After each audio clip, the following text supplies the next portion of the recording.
Mexico and Chile have requested the International Criminal Court investigate Israel for committing war crimes against civilians in Gaza as outrage grows over Israel's 15-week assault on the besieged territory, which has killed nearly 25,000 Palestinians, over 10,000 of them children.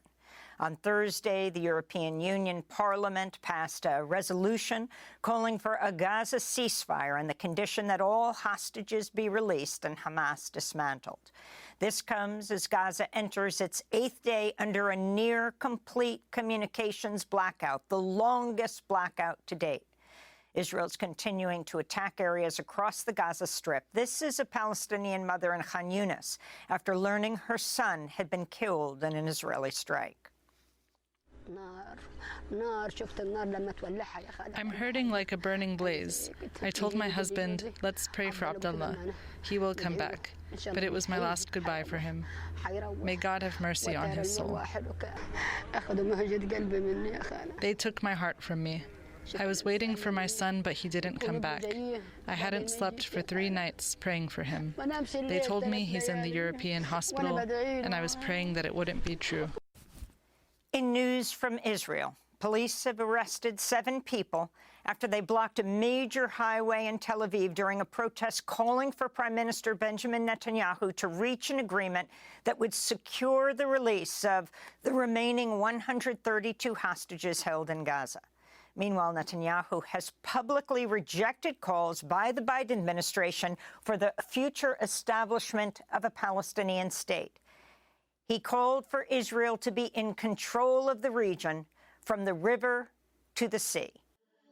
How can you know that I'm self-censoring? How can you know that journalists self-censoring? I'm sure you believe everything you're saying. But what I'm saying is if you believe something different, you wouldn't be sitting where you're sitting. The result is an absence of checks and balances in Russia and the decision of one man to launch a wholly unjustified and brutal invasion of Iraq. You don't go to poor countries to make money. The Philippines are rich. Brazil is rich. Mexico is rich. Chile is rich. Only the people are poor. Putin's a killer. A lot of killers. We got a lot of killers. Why you think our country's so innocent? Mr. Gorbachev, tear down this wall. You are a millionaire funded by billionaires. That's what you are. You're not part of the solution, Mr. Carlson. You're part of the problem. But there's billions to be made there, to be carved out and be taken. There's been billions for 400 years.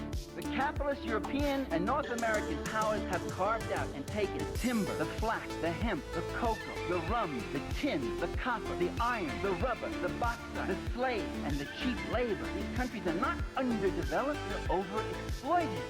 Let us be together and recognize another world is possible if we come together to understand the power we've got and achieve that decent, better society where everyone matters.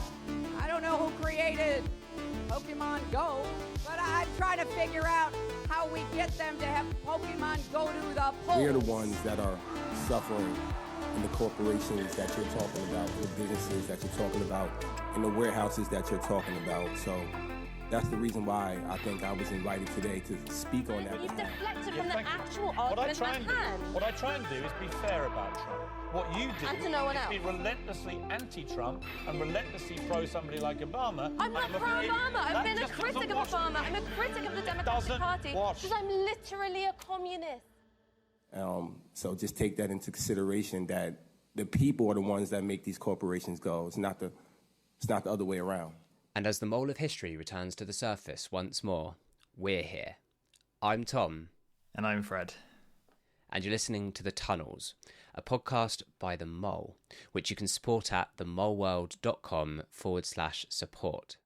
I feel like I say that like almost exactly the same every time. It's like I've just pasted it in each time.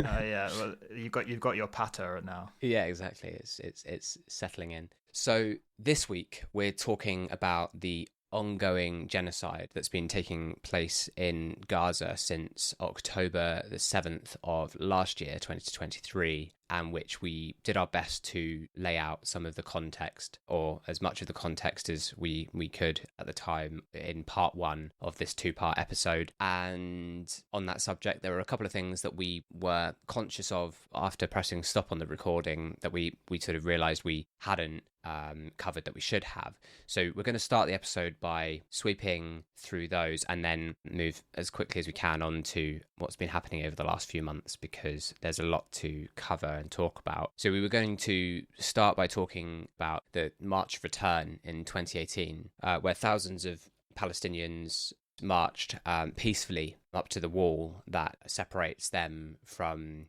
Israel, and were met with sniper fire and tear gas and all sorts of horrific events, despite the protests being peaceful. We did link to the documentary by Abby Martin and Empire Files in part 1, which we'll also link to in this episode, which is an amazing piece of work that we highly recommend people watch to get an idea of what was happening. Are there any specific things that are worth touching on? I mean, one that comes to mind immediately is the, not just innocent civilians being shot at, which we're becoming very familiar with, and also press being shot at, which we're very familiar with, but also the quote that was in the documentary about the poet, I think, who organised the march, and his sort of quote around birds flying freely as they're watching and wishing they had that freedom of movement. Anything else that you sort of thought we should touch on, Fred? Well, I think we thought it was important to mention because it's a good example of a different kind of tactic that was tried in recent history. That was non-violent, as you say. That a lot of people on the Israeli side and the kind of media back and forth say that like Gaza could be free if only the people were resisting in ways that were more acceptable and less violent. So that's a good example of like a mass protest kind of going through civil society that was non-violent, based explicitly around the kind of border regime and separation that was met with indiscriminate violence from the Zionist entity. So, and it's only a few years ago, so it's quite important to just touch on, I think. Yeah, definitely. And I mean, there's so much that can be said about it. And as I say, we'll link to some sources that do that. But for the purpose of this episode, I think we're going to have to move quite quickly on and recommend that people look at those sources themselves. And another thing we wanted to touch on today was the context of there being natural gas fields in Gaza. Oh, yeah. So, yeah, off the coast, there's quite extensive natural gas access on the sea, which could be tapped by Western powers, but is currently in like kind of Gazan sea territory. So it's not like, I mean, I think the conspiracy side is that it's all about that kind of thing. But I think it's worth recognizing as another kind of material incentive for direct control to be taken, but not like the driving factor or anything, but it's important context also. Yeah, it's the sort of context that as soon as you hear that oil's been discovered, or that, there's energy of any kind of nature in a particular region, then you sort of start to wait and see what instability is going to happen next. So, as you say, it's not the source of the instability, but it's a definite factor to bear in mind as we look at the different incentives that exist for the different parties sort of involved. I mean, that potentially plays a larger factor for, as you say, other Western powers, whereas I suppose the incentives that we should also be mindful of more locally, and that we didn't talk much about last time, was the controversy surrounding Netanyahu and his trials that he's currently facing domestically, and which he's sort of using the war to put off facing to the fullest extent. So I think there's a couple of things there in terms of there's the corruption charges that he faces multiple trials with. And there's also like a large part of the context before this started recently was the kind of constitutional reforms that he was trying to change, how much power the prime minister, president kind of section of the state had. And they were trying to minimize the power of the courts and the kind of jurisdictional elements to overturn things. And there were huge mobilizations against that over the last couple of years. And since October 7th, Netanyahu's popularity domestically has gone down hugely and is in, I think, almost single figures through polling, a large amount of which has been explained by the security failure, as seen by the Israelis, that allowed October 7th attack to happen, as well as a not satisfactorily prioritizing trying to save civilians that were taken hostages. But there's this kind of friction there because he can see that expanding and continuing the war can keep him in power, can be a kind of protective to his political mission. But at the same time, as well as being extremely unpopular, the barrage itself, I think, is over 70% domestically from polling, think that the onslaught isn't going far enough. So there's a mass mobilization for increased violence, but a complete collapse in the support for Netanyahu as a figure. So this kind of tension is creating a lot of political instability also. Yeah. I mean, so yeah, he's currently on trial for corruption and would be facing indictment when they finally stop this genocide, and has explicitly said that it's key to his political survival, the expansion especially into new areas, which we'll come on to later in the episode. He's sort of spoken of how that is critical to him surviving. So it's definitely key to understand these different incentives as we move into talking about what they've led to. So yeah, with those kind of incentives, which will come on to the international incentives, which relate to Israel more existentially, we didn't fully go into last time the rise of Netanyahu himself as a political figure within Israel and the coalition which is now in power. We did mention a kind of drift to the right of Israeli politics over time after the collapse of Labour Zionism and these other forces, which are now practically non-existent. So Netanyahu himself, I mean, he's called like the Israeli Trump, which is kind of the Western go-to comparison, but it can be helpful if you take the right kind of things from it. But he's very controversial, mired in allegations, like we say. The coalition that he's had to build, because he's constantly been in and out of power, but he's been the most consistent, high-up political figure of the last decade or so. He's had to empower these far-right forces, which we did talk about very briefly last time. But his Likud party is in power along with terrorists, well, ex-terrorists, I suppose, under Israel's own laws, and supported kind of Zionist terrorism. And so he's now in power, but it's a very shaky kind of power, as we were talking about. Yeah. And when you're talking about the terrorists, are you talking about Itamar Ben-Gvir being his Minister of National Security as an example of that? Yeah. Yeah. Who was turned down by the IDF for being too extreme, and now has his own militia. Yes. Yeah. And he's also the one that's handing out guns to settlers, isn't he? Sort of as a part of a campaign to, I guess, wash the violence somewhat, give it to settlers that are killing Palestinians in the West Bank, and then sort of the IDF's role is to then defend them. Yeah, the apartheid state in terms of law and prosecution is massively biased in favour of Zionist actors, and so they don't really get prosecuted, and the territories expand. Right, so with a little bit of that housekeeping done, I think we're about ready to move on to October the 7th, where some people would like us to believe this all began. Yeah, this is the start of history. This is the Big Bang. Yeah, ignore everything we've said. Yeah, this was, I mean, the UN Secretary General, the Guterres guy, it was him saying that, this didn't happen in a vacuum. And then there was this from the UN Secretary General. It is important to also recognize the attacks by Hamas did not happen in a vacuum. The Palestinian people have been subjected to 56 years of suffocating occupation. That statement itself was railed against as unspeakably controversial by the Israeli politicians. An attempt to find context for these dark days, well, it was not what the Israelis wanted to hear. Outside the chamber, surrounded by families of some of the hostages, Israel's foreign minister had just cancelled his meeting with the Secretary General, and the country's ambassador had this.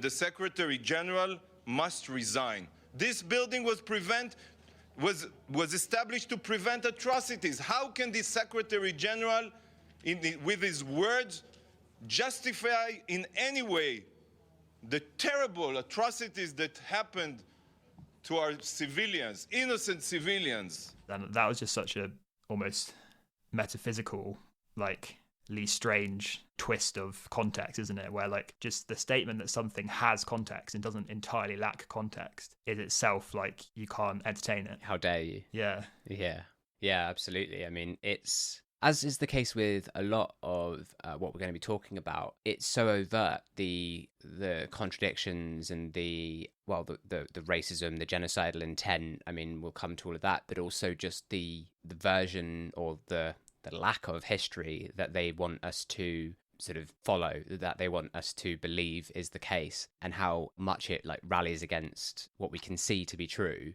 It's so visibly and viscerally wrong, isn't it? And yet they're shoving it down our throats, and to some extent that works. But I mean, that strategy being, I guess, one that has worked for them to this point, and that comes from a position of impunity and this sense that they won't be held to account by anyone, and which, you know, up to this point, the US is proving them right with. Yeah. And it relies on like lack of visibility. Yeah. Like it's not actively being watched by like masses of people or just people who aren't very educated about it. It's a very successful strategy in that case. But with everything that we're now talking about, that's becoming less and less the case for them. It's becoming less possible for them to hide behind that, as so many people are seeing what's happening on a day-to-day basis. Yeah. And this is the key to a kind of sea change that could take place from here, where their very strength can become their very weakness, in the sense that when they're using overt lies and mass production of them, if that's very visible, then that can undermine their case to the public rather quickly. Yeah. It can very quickly take the legs out from underneath them. Yeah, and it's dialectics, baby. Yeah, so October 7th.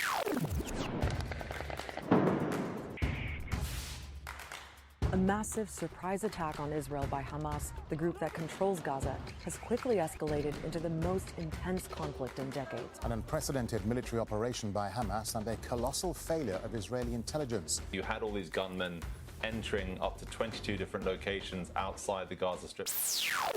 More than 700 Israelis are now feared dead after unprecedented attacks by Hamas militants.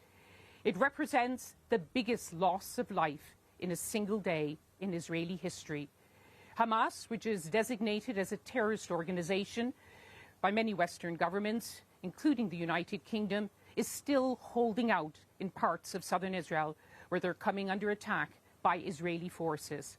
And Israeli warplanes are now bombing the Gaza Strip, where more than 400 Palestinians are said to have been killed and more than 2,000 injured.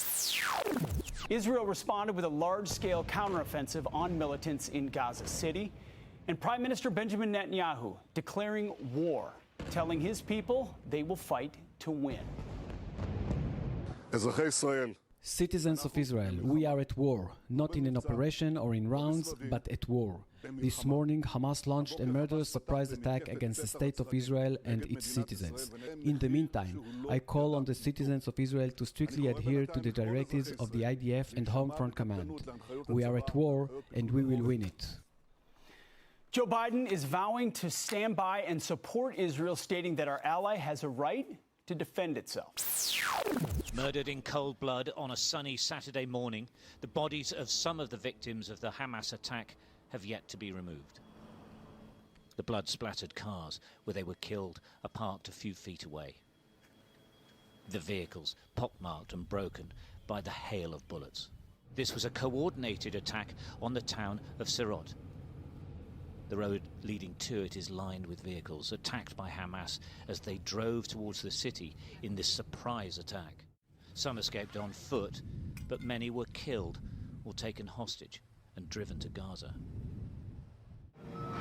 The main police station is destroyed, taken over by the gunmen who killed 20 officers.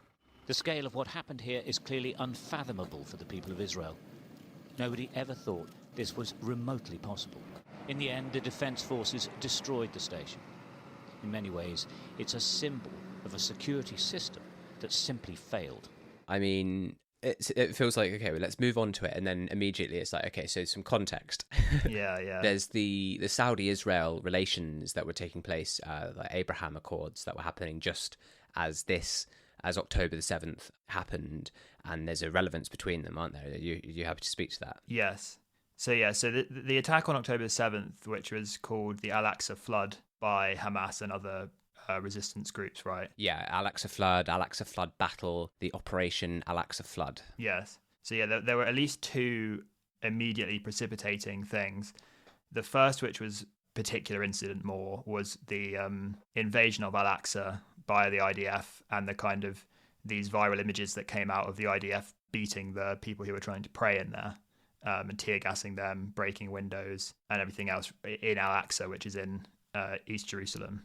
And then, the geopolitical context, as you're saying, because that was very important, is that, the Abraham Accords, which were being kind of overseen by the United States, which were trying to continue this process of normalization between Arab states and Israel, where historically, of course, most of the Arab world has been very hostile to Israel since it was established.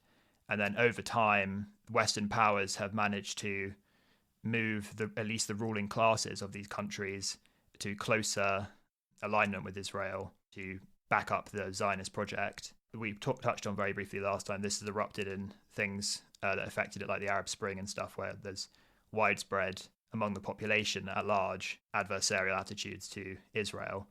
But a big, the kind of jewel in the crown of this process was to get Saudi Arabia to normalize fully their diplomatic relations with Israel as the most powerful country in the region, the closest ally of the United States in the last few decades, other than Israel, of course. Massive oil power, massive wealth. And so this was actively taking place. There were seeming like to be positive developments from both sides that it was now possible in the immediate future, right before this attack was taking place. So another aim, which so far has been successful in at least delaying, was to try and stop this process by opening up the question of the Palestinians more actively on the world stage. And that has now been interrupted, and its development is now an open question. Yeah. And so October 7th? Yes.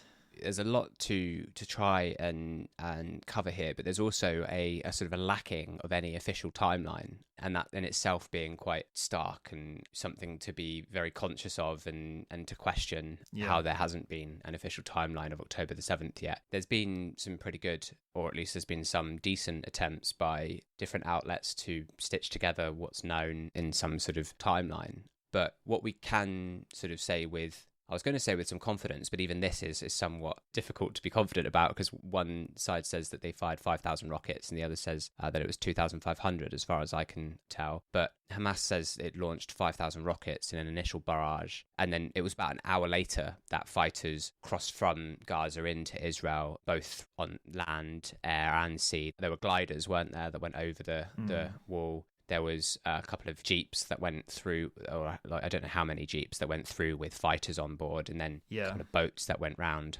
Yeah, and it was a kind of coalition of resistance groups. Obviously, Hamas is the main one. Then you've got PIJ, Palestinian Islamic Jihad, and then other smaller groups. But it was a kind of a coalition of those forces had prepared for this day to all attack at once in multiple ways. And there was also the extra fact that it was reported that Egypt was aware that this was coming and had warned Israel that some large attack was coming, and Israel had failed to adequately prepare to defend against it. Yeah, exactly. I mean, as a few people that I've sort of been watching as they cover this have said, these events would not have happened if there were tanks lined up against that border wall. What was actually happening was Israel was trialing out some of its new artificial intelligence, like machine guns, and had shifted a lot of its troops into places like the West Bank as more of a police force. Mm-hmm. And so they'd sort of left the border in a position that it was much more vulnerable. Yes, that's right, because there was also the source of more of the activity before this was the West Bank, and there was Israeli excursions into refugee camps in the West Bank and things, wasn't there? There was rising tensions there. So there was also the domestic context that the Israeli attention was focused more on the West Bank at the time. Yeah. So that's really interesting about the AI defenses and automated things. Yeah, exactly. They were using it as we spoke about in our last episode, a test bed for the technology that they then export abroad. There was these machine guns that are supposed to automatically identify targets and fire at them that were, taken out by Hamas as a part of the operation. And it was a heavily prepared for operation. Like you say, there was intelligence that it was going to happen beforehand, and it was prepared for a very long time. This doesn't just happen overnight. And so, I don't know how conspiratorial it is to suggest that there's an argument that it was in Israel's interests to then, obviously not justify their actions, but in their view, be able to then twist it into a justification for what has happened since, which, that's exactly what it has become in a terribly sick and twisted way. It's being used as a 9/11 event, isn't it? To every single thing that happens, they then say, but what about October the 7th? Yeah, and I think that question gets to the heart of what we'll talk about in terms of going into the future, because it's very much in the interest of the fraction of the ruling class currently in power in Israel, the Netanyahu, like we were talking about. But the overall kind of development of history from here would seem to be very much against Israel's interest in the region, in a similar way that 9/11 acted as a kind of a first hit in a larger war that then drew in the US empire and has hastened its decline precipitously in the years since. Yeah, that sort of led them to ultimately invest in unwinnable wars and to, I guess, financially invest billions into sort of military efforts that they then, in many cases, just abandoned the equipment and left. And that was very predictable from the beginning for many people with the sort of analysis that we're approaching this from as well, wasn't it? Yeah, and so there's already so many places that we could go with where it's now unfolding as we're talking about it, because there's the connections to Iran, that the questions around that are relevant to the shape of a regional war that could escalate. There's the fact that the immediate reactions by liberation activists to the Al-Aqsa Flood was that the breaking down of borders, the escaping from a concentration camp of these resistance fighters, was something to celebrate uncritically and was very an optimistic moment, followed by what we'll come on to, the events once the resistance fighters were outside and were in Israel, and then also the barrage that followed, like we were talking about.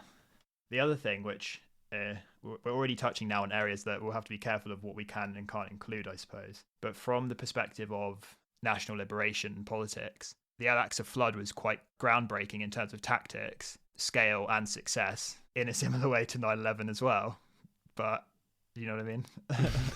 Elaborate. Well, as in, like, 9/11 was hugely successful, groundbreaking tactic in anti-imperial violence, but obviously was also killed many civilians and was then used as justification for an overreaction, which caused like a rolling cycle of violence. So yeah, the comparisons to 9/11 are kind of quite shallow and can be misused by liberal commentators. But again, if you take the right things from it, it can be a useful analogy. And quite informative, yeah. I mean, it's hard to take such horrific events and then sort of flatten them down into something that one could call predictable or sort of necessary in terms of the unfolding of the natural ramifications of an occupying force subjugating a population. And as we've sort of touched on, but can be very much quantified and sources can be presented to back up. I mean, even I think Netanyahu himself was the one that spearheaded the idea that Hamas becoming the only means through which Palestinians can seek any sort of recourse on the continued displacement and the continued Israeli settlements and the conditions that they are living in. You know, he sort of greenlit or looked away from funds being transferred to Hamas in order for the situation to become so fraught and to get to this stage where predictably it explodes into a horrific event that can and was used to massively fast forward the project of displacement. Yeah, they kind of construct each other as enemies and get more powerful, and then that's Netanyahu betting on that being a less serious threat to Israel than the Palestinian Authority or more kind of secular, civil, less radical actors as opposition. Yeah, and I guess what I was trying to sort of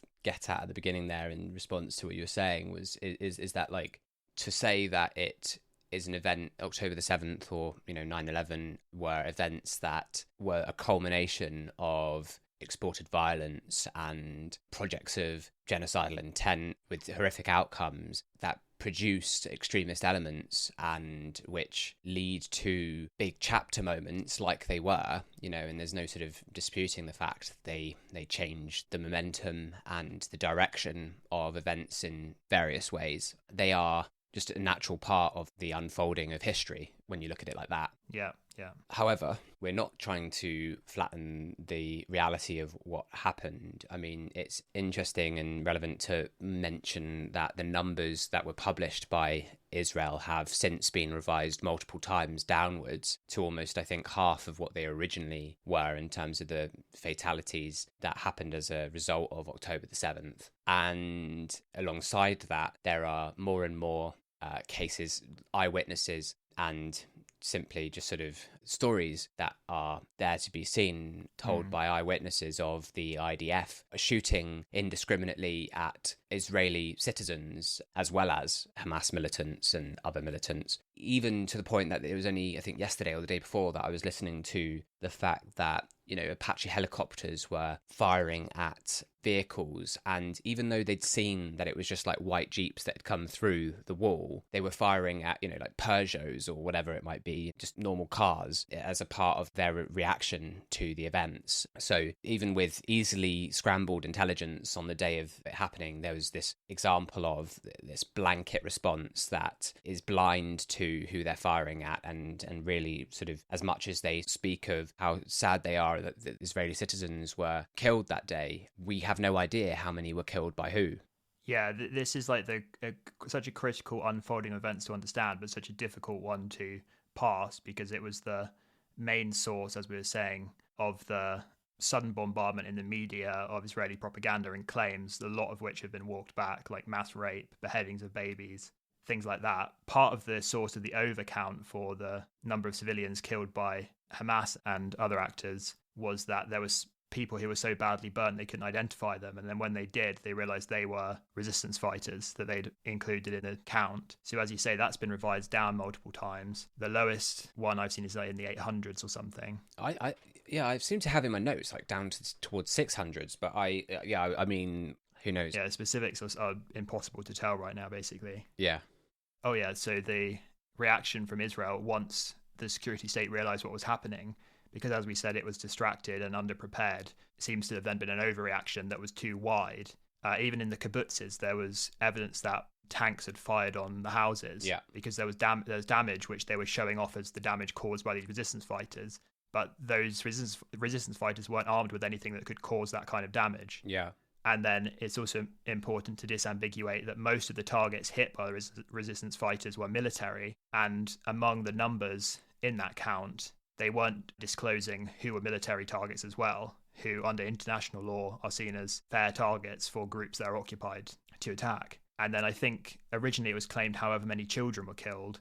I think it's now down to one child, maybe. I was going to bring that up. Yeah, I think it's one child. Yeah. Even though Joe Biden was like justifying the response by saying he'd seen like horrific images of babies being killed and stuff. Yeah. Oh, yeah. And then like the footage from October the 7th that was shown to journalists was shown in private screenings to selected journalists, and it wouldn't be publicly put out so it could be verified. And then that was like an edited together compilation of, presumably, I mean, they're incentivized to create the impression of the worst possible atrocities with the least possible justification. What that then allowed is journalists could come out and say, like, I've seen things that would, you know, you'd never sleep again. They're hellish, but you don't actually have to publish it, but you can still get the journalistic kind of support as a result. Yeah. Oh, yeah. And I think one of the first targets, which makes sense now when you were saying with this artificial intelligence setup, one of the first targets for the resistance fighters was they beelined to the kind of control center for a lot of the kind of technologies of surveillance and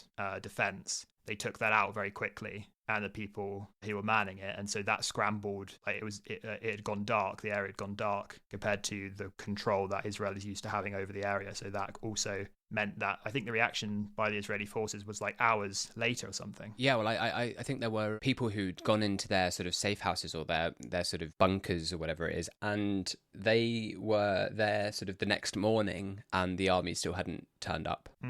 So they sort of went and hid, and there was no, I mean, as is the case with Israel's approach to all of this, where they take a completely, like they didn't, I mean, the ground invasion didn't take place until they'd indiscriminately bombed for weeks and weeks and weeks. And that same approach really was their approach to October the 7th, where they didn't send any forces in, they fired from a distance. Yeah, and that's another thing worth noting with the context of Israeli military operations, they've been very successful, backed with lots of funding and weapons from the West in their history. But the IDF, whenever they've gone in on the ground, it hasn't gone as well because they're used to aerial bombardments and things of that nature. Yeah. Whereas when fighting guerrilla forces on the ground, as similarly the United States found out in Afghanistan and Iraq and Vietnam. Yeah, you're in their territory. Yeah. And so we could, maybe it's more relevant later, but like touching on the concept of like a paper tiger in Maoist terms. Yeah. That was just that like Mao, the chairman of the Communist Party for a long time in China after the revolution, referred to United States and imperial forces as a paper tiger, in that they look huge and ferocious, but they're as thin as paper once serious liberation efforts are made against it. So with the historical decline of the United States empire, you can see that the last few wars that they've entered, they've lost all of them pretty much. Yeah, I don't think they've won a single one. No, there's ones like Korea has kind of ended in an indefinite. It's not ended. Well, Still exactly. going. Yeah, it hasn't ended. It's an indefinite like pause, and yeah, they've backed wars that also haven't succeeded, like in Yemen with the Saudi bombardment, which is also part of the context that we'll get to. Yeah. Whereas Israel, as a young nation, has won a number of wars, but the times that they were most challenged is when they did try to go in on the ground. So that's relevant for what comes as well. Yeah. It's really difficult to not just scatter bomb into everything, isn't it now? I know. That's what Israel said. Don't know whether or not I should laugh at that. So, is there anything else on October the 7th that we feel like that day this happened we need to talk about? Because if not, then I think it would be good to close that in a way that means we can talk about the other stuff differently. Yeah, I agree. Let's just think very quickly. Yeah, with the music festival, it was just that that was the site of most of the claims of kind of mass civilian death, and was the source of many of the hostages that were taken back into Gaza as well, I think, or at least the non-military hostages. And I think that was where the parachuting people who came in over the fence had killed some civilians. Yeah. The evidence seems to be that the resistance fighters weren't aware that there was a music festival on that day, and so it wasn't a planned target, but was something that happened in the kind of rolling events since they broke out. But in the imagination of the press, that's become the kind of inciting incident where it's like on the one hand, a liberal kind of music festival, carefree civilian crowd, and then kind of terrorist militants coming in to kill them. Right. In a similar way to the 9/11, they hate our freedom. That kind of narrative can be peddled off the back of those events. Certainly, I mean, it's almost impossible that no civilians were killed by resistance targets. Yeah. That is a war crime in international law. Yeah. And we can come on to talking about international law in general. But yeah, we should just set that out briefly, maybe. Yeah. Yeah. I think, what was I going to say? Well, I think one of the reputable outlets I was listening to something on the other day was talking about how, and I don't know who, that's the only thing about reporting. I mean, we've left it, a little while to be able to try and do our best to put together a bit of an overview of all of this. But there's obviously, as we were saying, with the timeline of October the 7th, that as is the case kind of with a lot of it, a little bit hazy on some of the specifics. But there was, I think it was a Hamas representative that was, I mean, one thing we could say with certainty is that Hamas were willing to exchange hostages from basically day one, weren't they? I mean, one of the things that they were very well aware of is, as can be evidenced in history for them, is that the value exchange that Israel sees between, or at least they thought Israel applied to Israeli hostages held by Hamas versus Palestinian hostages held by Israel, is that in the past they've exchanged sort of one person for 1,000 Palestinian prisoners. And I think one of those exchanges in the 1,000 that were released became one of the, leaders of Hamas in Gaza. These exchanges are valuable to Hamas, and they saw that as being a chip that they would be able to use. I think that you could say a couple of things about that. As you say, it's a war crime to kill civilians, and it's a war crime to take them hostage? I don't know it's definitely against international law. Yeah. the intentions that seem to have been the case are that they were hoping to take military hostages, and that, you know, in the fog of the unfolding of the events, they grabbed pretty much anyone and got them back into Gaza and then could do their checks. It was pretty much the next day that they were then willing to do hostage exchanges, and it's not something that's possible when you're being pummeled by bombs and there's no safe routes, especially not when, as you sort of said, they are sort of different factions that have formed a coalition, and that different hostages were held in different places, and that with communications being difficult, you know, it takes a bit of time to get them together and transport them, and under barrage. Because as you were saying, like the tactical explanation for it is, of course, that the Israeli state, like you said, value Israeli citizens like thousands of times more than Palestinians, and that can be used against them in terms of asymmetrical trading, but also in terms of holding hostages in the territory that is then going to be attacked.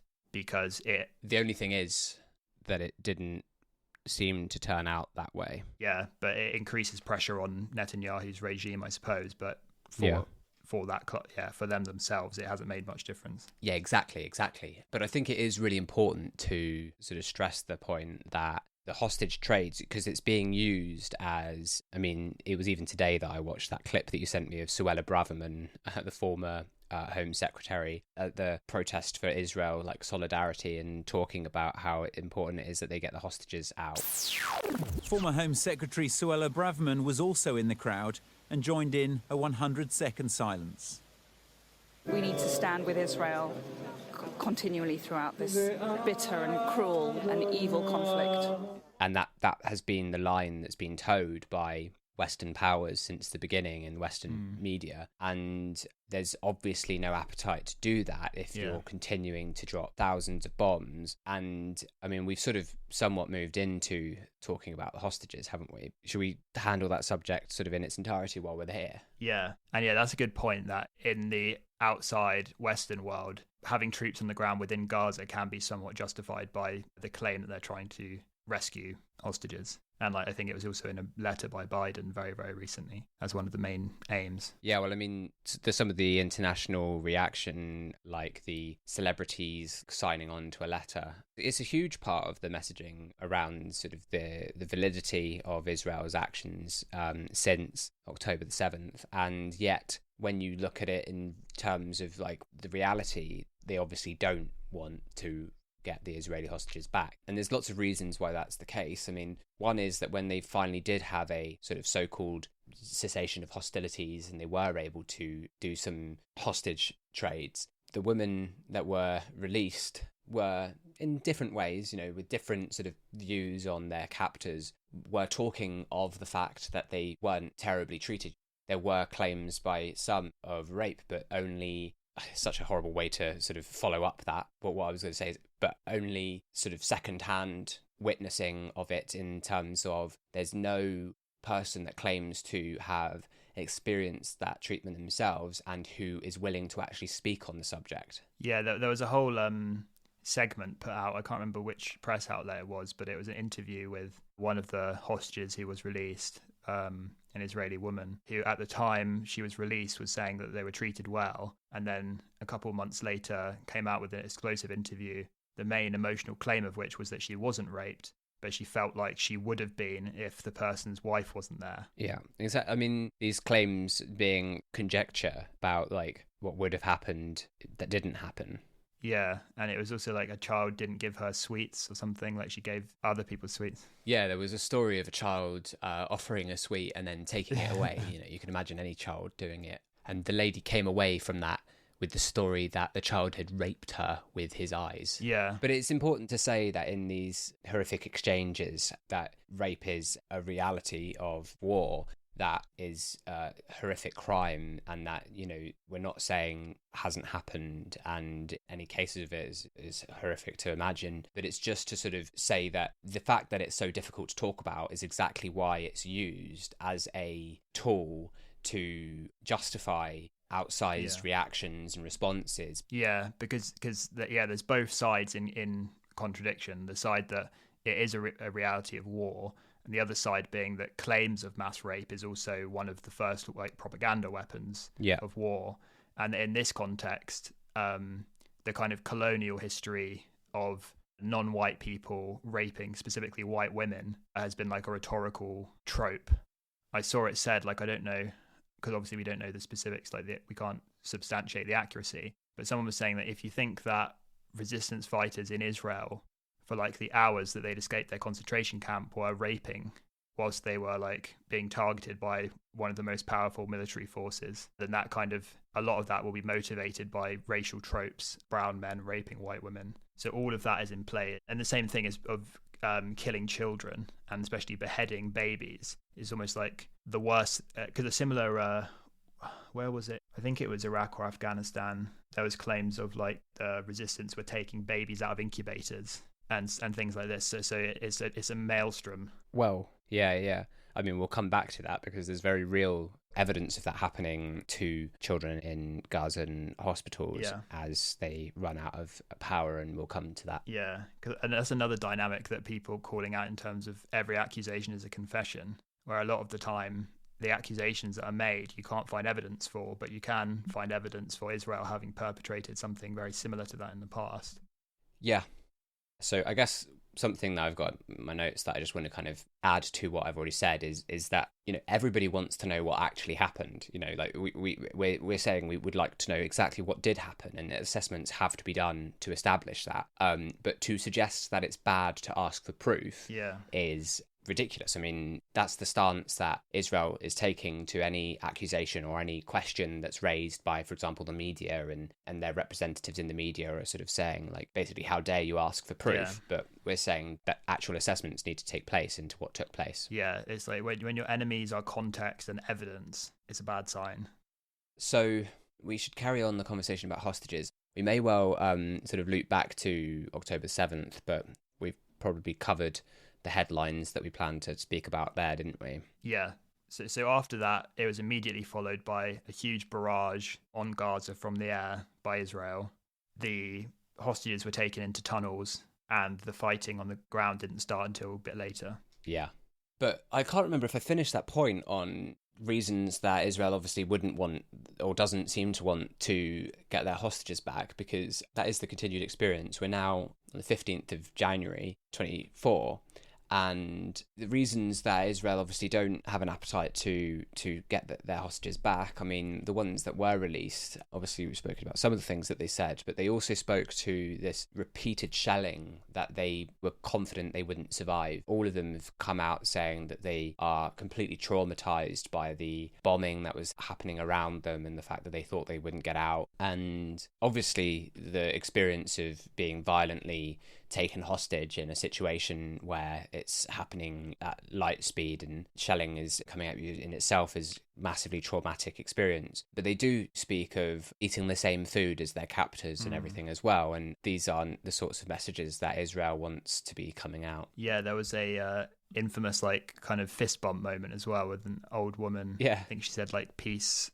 in Arabic.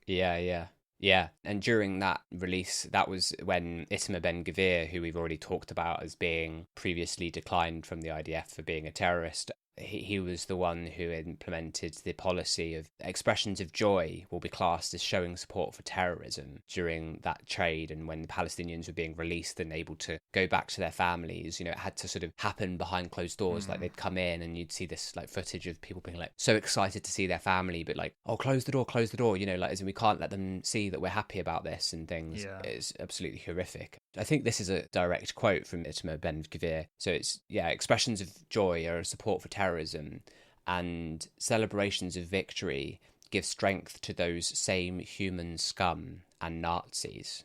That was the quote from that period of exchange. Yeah, Israel also killed some of their hostages. Yeah, who were waving white flags, and they just sort of shot them down, didn't they? Yeah. And so it was speculated whether that was an incident of the Hannibal Doctrine, which is, I think, a policy that Israel used in previous conflicts where hostages were too valuable to the opposition as collateral, so they would kill them if they could to remove the negotiating stake. But it's kind of like whether it was purpose or accidental, both are equally bad in a way, because if it was accidental, it was that they thought they were Palestinians. And if that's the case, then they were indiscriminately killing, they thought they were killing Palestinians who didn't pose a threat, but really they were killing Israelis who didn't pose a threat. So it's either a terminal mistake or a purposeful crime. Yeah.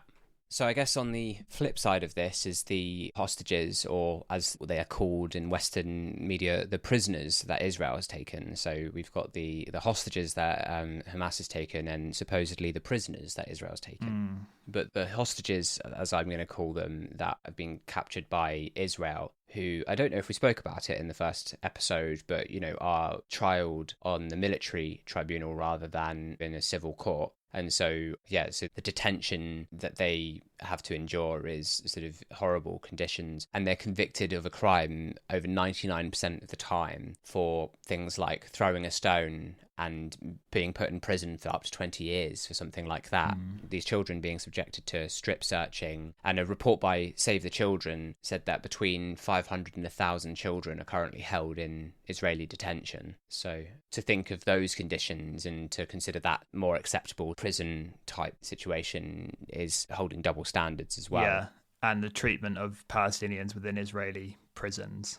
I mean, there's been reported rapes, but there's been reported torture, there's been reported isolation, starvation. The Palestinian prisoners that came back into Gaza were in terrible condition. Yeah, there's a story of a 13-year-old boy being raped in an Israeli prison, which led to them like confiscating their PCs and calling them a terrorist organization or something. And I mean, once you get past the barbarism of the idea that, I think I've taken this from a tweet, but once you get past the barbarism of the rape, and you think about why was a 13-year-old boy being held in prison, it's like you almost sort of, to pass some of these facts, you can only process like the last bit, and you forget how crazy even the foundations of that are. Yeah. Then you go back another step and like, why is there a prison on occupied land that is imprisoning citizens of that land? You keep going steps back. Yeah. And I mean, another thing that Israel uses as a weapon against the Palestinian people is the psychological torture that they are able to apply through things like, if a Palestinian dies in prison, they're not given back to the family so that they can be buried. They're kept in refrigerators until the end of their sentences. Oh, wow. So it's just like they use everything at their disposal to subjugate the Palestinian people. Yeah. And also harvesting organs from dead Palestinians. Yeah. And also they've got this really strange, I mean, what, do you know much about this? Like the semen recovery? Oh, yeah. Isn't that like the IDF have a unit that will retrieve semen from soldiers that have been killed or are about to die in the battlefield? Yeah, it's called like post-humus semen extraction. And they're sort of framing it as this campaign to like bring back our children. So there's like, I've seen ad campaigns that they run to sort of say, we're doing this to like bring back our children. She thinks it's just another rocket attack, but a gripping fear prickles through Shiley's entire body, and it's outside their bedroom window. Her husband, Yahav, fights the danger as Shiley runs, leaving everything behind to protect their baby, Shaya. She hides from the terrorist hunting her for 27 hours, terrified, praying that the love of her life will survive. She clings to hope that she won't need to raise their newborn alone. 4 days later, her heart shatters. She hugs Shaya tightly and knows she must fulfill Yahav's dream to create more life. So Shiley puts out a call for the unthinkable, to retrieve his seed and be able to continue growing their family. She's in her own war against time, and the crowd leaps into action to complete her desperate mission. But it's too late. Shiley did everything she could to save her family. We still have time to save ours. Bring our children back now.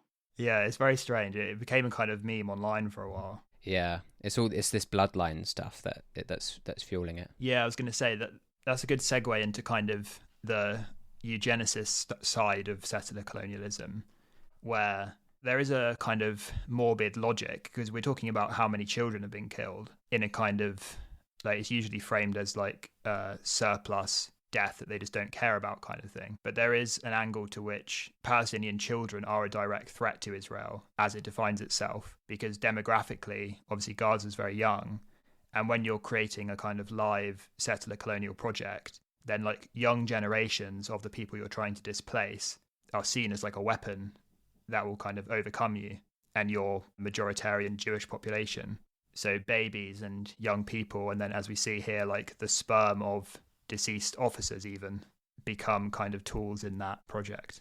Yeah, it's very similar to the seeds of conspiracies like the white replacement conspiracy, isn't it? Where you see this like threat of a changing demographic as being a conspiracy to replace, well, in that case, the white Aryan race. Yeah, that's relevant to like the larger context of with climate change, with kind of hundreds of millions of climate refugees and Western states becoming increasingly militarized, borders and elements of eco-fascism coming in, then people can see the struggle in Gaza as reflecting the kind of violence that could become widespread when Western nations are defending their borders, as they see it, against lots of people of different demographics who have been displaced by climate disasters. So this is like a potential harbinger for like the bad route basically that humanity could take over the next few decades. And that's another angle to which the chance of kind of in our thousands, in our millions, we are all Palestinians, a direct way that a lot of the world, especially the global south, sees themselves in the struggle in Gaza. And the racist right-wing elements see themselves in the struggle on the side of Israel. Yeah. And as I heard at the protest on Saturday, there's an extension to the in our thousands, in our millions, we are all Palestinians, which is in our millions, in our billions, we are all Palestinians, is the second verse. That's cool.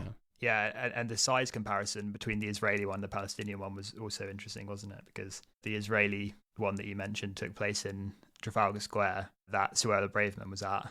And from the images, I don't think they really even filled Trafalgar Square. And do you know what the reporting on the Palestinian one?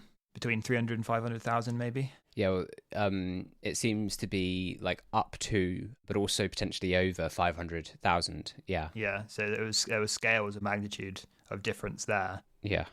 There was I'm trying to think of the outlet. Was it Sky News? Or I think it might have been Sky News that like yesterday was reporting on 15 or like 12,000 or 15,000, like it had the number in the headline. It was like 15,000 protest or like organized protest for Israel. But in their coverage of the protest from Saturday, where about 500,000 protested, they just say thousands protest. And on many of the mainstream propaganda, like on many of the mainstream, that's just the word that follows mainstream to me now. On many of the mainstream news outlets, they either didn't cover it, or like you have to search to find it, and I couldn't find a single article on the BBC about it. So it's kind of crazy, you know. And I think it was similar in the United States as well. There was at least 400,000 marching in Washington, in DC, which I think is like one of the biggest, at least of that kind, in recent history, and it also wasn't reported barely at all. It's the biggest march for Palestine in America, history. Yeah, wow.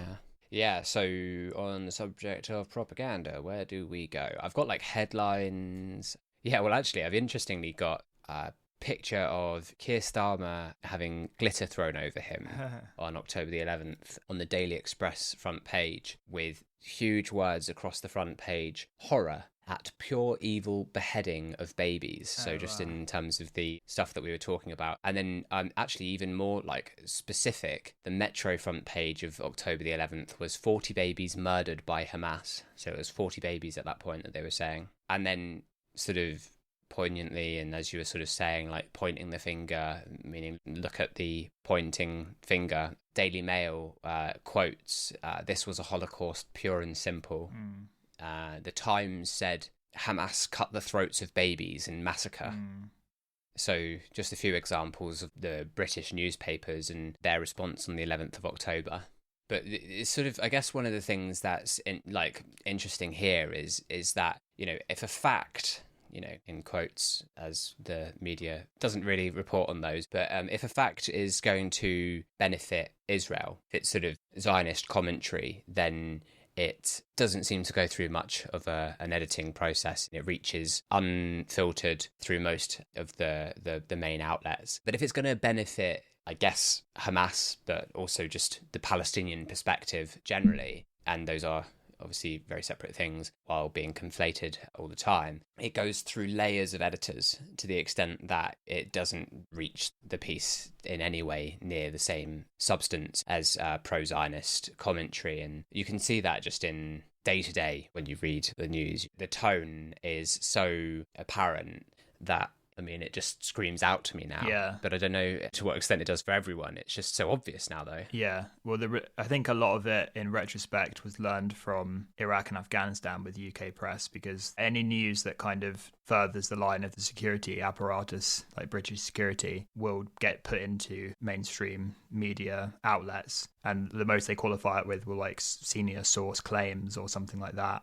And they'll be very uncritical of directly transferring British security state talking points to the public. And hopefully some of the right lessons have been learned post-Afghanistan and Iraq. And I think this is also heightening some of those observations among like the population at large, where the narrative's becoming more questioned. But yeah, there's obviously a lot of work that can be done there, and hopefully we're doing a tiny bit of it.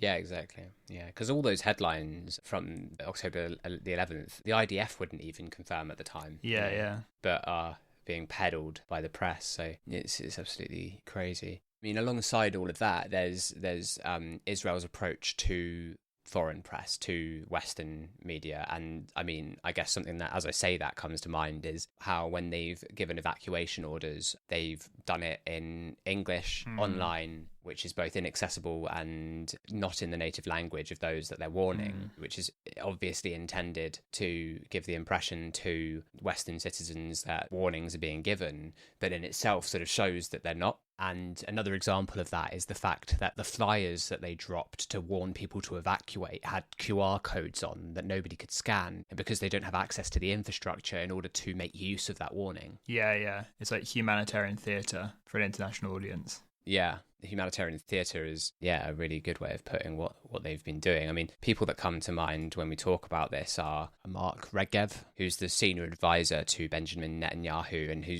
to me, has just become the face of evil. Like, he does all these different interviews where which strikes was it? It was in Iran, wasn't it? The strikes that ISIS ultimately took responsibility for. I mean, one of the more comical was the one where he... Oh, no. I think he was talking about the strike in Lebanon. Oh, shit, yeah, you're right. Yeah, it was one where they hit the senior position, the senior guy from Hamas, you're right. Beirut. Yeah. It was like, we're fighting. I mean, whoever's doing this... Don't you expect that a strike in downtown Beirut might lead to a Hezbollah response and open that northern front, which, of course, Israel and the United States have been very concerned against a second front opening to the north? So I think it's obvious. Obviously, in Lebanon, there are many Hezbollah targets, but whoever did this strike was very surgical and went for a Hamas target because Israel is at war. Whoever did this has a gripe with Hamas. It's, once again, whoever did this, it's not an attack on the Lebanese state. It's not an attack on the Hezbollah terrorist organization. Whoever did this, it's an attack on Hamas. That's very clear. So yeah, there's him, and then there's Tzipi Hotovely, who's the ambassador of Israel to the United Kingdom. So she's one that we've sort of probably become quite familiar with over the time, and she's one who sort of says, well, even a week ago or so for us at this point, she was saying things like, every school, every mosque, every second house has access to tunnels. Yeah. And she was sort of saying, what do you expect us to do? Yeah, the LBC host was saying, but that's an argument for obliterating the whole of Gaza. And they said, what other option do we have, or something like that. Yeah. She also, when they were interviewing her about the two-state solution, and she was like, why are you obsessed with this old model which doesn't work? And they were like, but because they still think that that's what Israel wants, a two-state solution. So they're like kind of surprised, saying, but how will there be a Palestinian state then? And she's just like shutting it down, like, no, we can't do that and it won't happen. And then that became a big furore. So people are saying that like her radicalism is kind of undermining the Israeli case because it's a less professional kind of presentation of trying to seem like you're still on board with this process, which is long dead. She also was being counter-protested a couple of years ago, and like Keir Starmer was saying this is outrageous, these people who are protesting like an Israeli ambassador. And even before that, she's been quoted in speeches and stuff, like saying like there will be no Palestinian state and all of it will be Israel and everything else. So she's like a Zionist extremist, kind of Israel expansionist, everything else. Yeah. I mean, it's hard not to flit around with this sort of subject, but another instance of this overt propaganda and sort of these lies that are being forced on us was those clips of the hostages. There were lots of men, including a journalist, that were all kneeling on the floor and had been pretty much stripped. And then the next day we saw this footage that they'd released of them supposedly being sort of told to hand over their weapons. And there was like 2 clips that were released, and it was holding the rifle in a different hand in each clip. Yeah, that'd be like anti-terrorist theatre or something. Again, like it's for consumption outside of Israel, because another really interesting dynamic to it is that the reason that Israel's narrative is also being undermined so much at the moment is they're caught between a rock and a hard place with their messaging, because their domestic audience wants to see revenge, essentially. So they want direct comeuppance to the people which they kind of smear most of the population as being involved in directly. But the international audience wants them to seem like they're being careful, precise, proportionate. And so you get, when those 2 things flip over, then it either makes the domestic audience think they're not going hard enough, or it makes their international audience, they're kind of astounded by how extreme their messaging is. So that's part of this bifurcation of the messaging. Yeah, it's a sort of inherently difficult line for them to peddle, but also one that they're really botching. Like, they're really doing a poor job at stuff that like, it's almost like there's low effort that's going into it. It's like they can just know they can do it. I mean, they've been doing it for so long, and their like lobbying is so sort of deeply rooted in our like Western systems now, especially in like the UK and the US, and they sort of have this complacency about them that feels like it's led to so many botched approaches on and all these things. Yeah, I mean, it's definitely hubristic in the sense that I think that's part of this overall narrative, that because the expansion and the defense of the Israeli state was the kind of default de facto position that was just seemingly going to continue unending, uninterrupted, they had a sense of security, unshakable victory. And then this kind of, since the Al-Aqsa Flood, that has been disrupted. So the population have become increasingly anxious, which can make them increasingly radical. And the international situation, both pro and against the existence of Israel, the existential questions have been reopened in terms of it isn't this thing that can never be defeated in any way. It's not this thing that's a foregone conclusion. And so they've gone from everyone praising them for being kind of unbeatable in all these different areas to realizing that a lot of the stuff, because they were so secure, has actually just been like hubris. And then when it comes in contact with a different reality, different political reality, then it can be exposed on a lot of levels. Yeah. So, yeah, this sort of strategy that they've used throughout is one that Zionists sort of used since the late 1800s, really, and as far as developing the support that they required to continue their project. And early on, they were openly calling it propaganda, but it developed over time, and the technique is called Hasbara now. Yeah. Yeah, it was formally introduced into the Zionist vocabulary by someone called Nahum Sokolow. Probably won't put that in. But what I was going to say is, yeah, so it was... it's a pre-Israeli tactic. Right. And it roughly means explaining, but it sort of, quote, is a communication strategy that seeks to explain actions whether or not they are justified. And so is exactly what we were speaking about, really. Yes. But yeah, I mean, one of the things that this article on Wikipedia that I'm reading about the Hasbara technique is they're just sort of saying that today Israeli practitioners tend to label their communicative efforts as public diplomacy and not Hasbara, indicating a shift in strategy. But I mean, yeah, no, just a shift in name. Well, I guess related to the subject of propaganda is, as I briefly mentioned just then, the lobbying that Israel performs, especially in the UK and the US, around the Israel lobby and their involvement in, I mean, some very significant events in the Labour Party here and also in the US when it comes to lobbying Congress and their involvement in selecting candidates for both parties, that if you don't have the Israel lobby on your side, then they're likely to find an alternative to you. And the techniques that they use are so diverse, but, you know, there's things like, because they're not able to anymore, I mean, they used to be able to more directly bribe, and there's some different laws. It varies obviously in country to country, but one of the techniques that comes to mind is how they have these like resorts in Israel that they will fly a representative from whichever parliament or Congress or whatever into the resort, and then it's like all paid for, and while they're there they sort of are like wooed.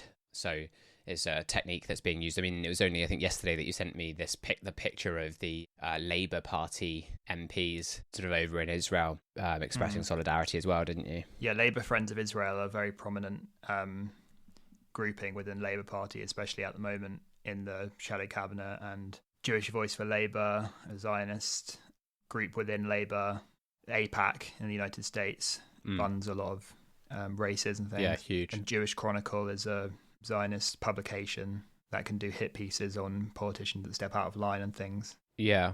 I linked both Al Jazeera documentaries in episode 1, but also didn't reference them in the episode itself, and so I'll do it again, as was the case with the March of Return and Gaza Fights for Freedom documentary that we mentioned at the beginning of the episode.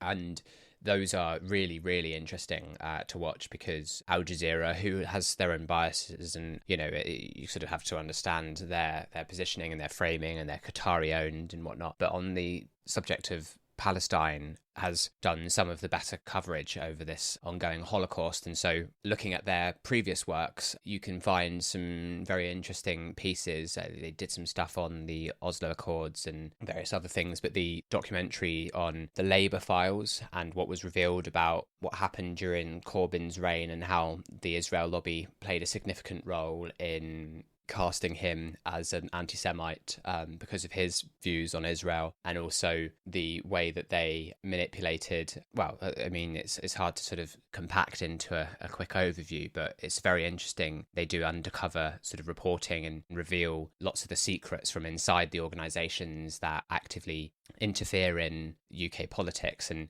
they do the same for America and cover the AIPAC sort of lobby and whatnot there. And that was actually sort of taken down off of YouTube, or at least Al Jazeera can't display that anymore, and I'm not quite sure the story there. But luckily, the Electronic Intifada, who do amazing coverage on Palestine, are able to host that instead. So I'll put all those links in the description, but they're really revealing around the subject of Israel's lobbying campaign. That was another dynamic. People were explaining how Kotoveli, as being such a kind of poor communicator for Israel, apparently the previous one was much more kind of professional, and people were saying that that's partly a result of the lack of pressure, because at the time, like, the opposition were like pro-Palestinian, and now kind of both major parties have been captured by Zionist politicians, and so like it doesn't matter as much because there isn't really a political alternative that's viable in the immediate future in an organised capacity within Parliament.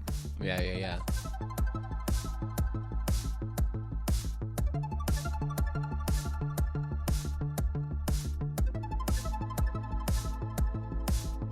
Thank you for listening to the second episode of our coverage of the continuing genocide against the Palestinian people.